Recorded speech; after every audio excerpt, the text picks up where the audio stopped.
'Virgin boys' 2 hours 12 minutes run టైమ్‌తో థియేటర్స్‌లో release అయ్యాక ఇప్పుడు ఆహాలో స్ట్రీమ్ అవుతుంది. ముందే చెప్పేస్తున్నా ఈ ఫిల్మ్‌లో అడల్ట్ కంటెంట్ చాలా ఎక్కువగా ఉంది. Both in dialogues and scenes. Start అయ్యే విధానమే అలా స్టార్ట్ అవుతుంది. సో, ఫ్యామిలీతో చూడడం రికమెండెడ్ కాదు.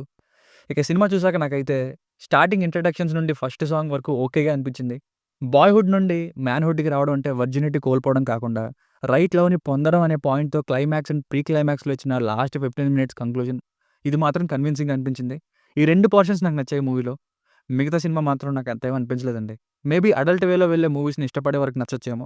ముగ్గురు అమ్మాయిల్ని లవ్ చేయడం, ప్రాబ్లమ్స్ రావడం, ఫైనల్‌గా కలిసిపోవడం. ఇలాంటి మల్టిపుల్ లవ్ స్టోరీ ఫార్మాట్‌ని 'లైఫ్ ఈజ్ బ్యూటిఫుల్' లాంటి మూవీస్‌లో ఇంకా లేకపోతే అంతకు ముందు కూడా చూసాం కాబట్టి ఫ్రెష్‌గా అనిపించలేదు. ఇంకా క్లారిటీ కోసం ప్లస్ అండ్ మైనస్ పాయింట్స్‌ని కూడా చూడండి. బేసిక్ స్టోరీ లైన్ ఏంటంటే హీరోల చుట్టూ ఉన్న యూత్ ఇన్‌ఫ్లూయెన్స్ వలన ఫ్రెండ్స్ అయిన ముగ్గురు హీరోలు న్యూ ఇయర్‌కి ముందు వర్జినిటీ పోగొట్టుకుందామని శపథం చేసుకుంటారు. సో, వాళ్ళలా చేశారా? ఈ ప్రాసెస్‌లో వాళ్ళ లవ్ స్టోరీస్ ఎలా డెవలప్ అయ్యాయి?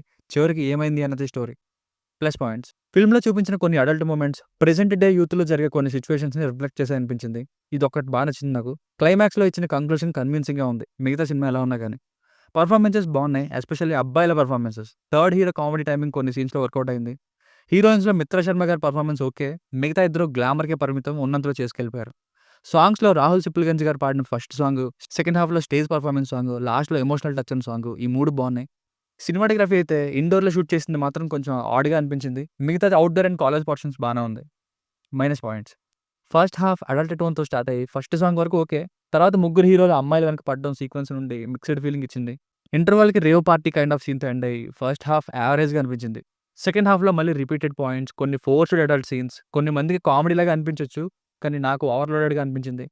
ఎమోషన్స్ పెద్దగా కనెక్ట్ అవ్వలేదు. ఎక్సెప్ట్ బిత్రా శర్మ గారి లవ్ ట్రాక్ లాస్ట్‌లో. కొన్ని లాజిక్స్ మిస్ అయ్యాయి. కాలేజ్ ఎడ్యుకేషన్‌ని పక్కన పెట్టేసి శపథం మీదే కాన్సంట్రేట్ చేయడం. లాస్ట్‌లో సిస్టర్‌ని తగులుకున్న బ్రదర్ ఏమి రియాక్ట్ అవ్వకపోవడం లాంటి సీన్స్. స్టార్టింగ్ నుండి క్లైమాక్స్ వరకు అడల్ట్ కంటెంట్ ఎక్కువగా ఉంది. Both in dialogues and scenes స్టార్టింగ్‌లో చెప్పినట్టు.